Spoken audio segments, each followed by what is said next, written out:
గట్టిగా అరిచేవాడిదే రాజ్యం.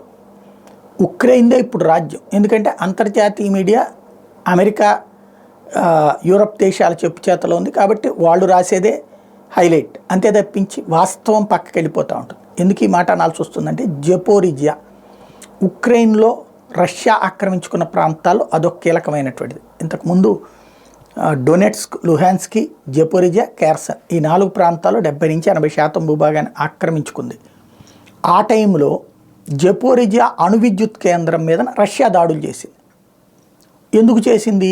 అందులో 10,000 మందికి పైగా సైనికులు, 5,000 మందికి పైగా స్థానిక ప్రజలు ముందుంచారు. అంటే ప్రజలని చుట్టూ షీల్డ్గా పెట్టి ఉక్రెయిన్ సైన్యం అక్కడ కూర్చుని అక్కడి నుంచి అటాకులు చేస్తూ ఉండేది రష్యా సైన్యం మీద.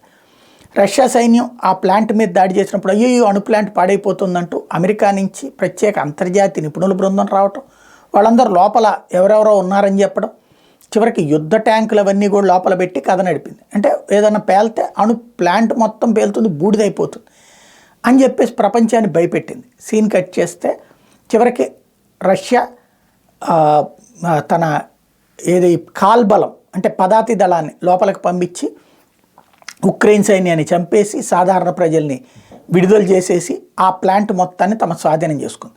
ఇప్పుడు అది రష్యా చేతిలో ఉంది. ఆ ప్లాంట్ని ఇప్పుడు ధ్వంసం చేసే ప్రక్రియ ఉక్రెయిన్ చేస్తుంది, డ్రోన్లతో దాడులు చేస్తుంది. వాస్తవంగా అక్కడ పేలిందంటే ఫస్ట్ బూడిదయ్యేది ఉక్రెయిన్ మొత్తం. అయినా సరే ఇప్పుడు ప్రస్తుతం అందులో రష్యన్ సైనికులు ఉన్నారు కాబట్టి దాన్ని పేల్చేయాలని భావిస్తోంది.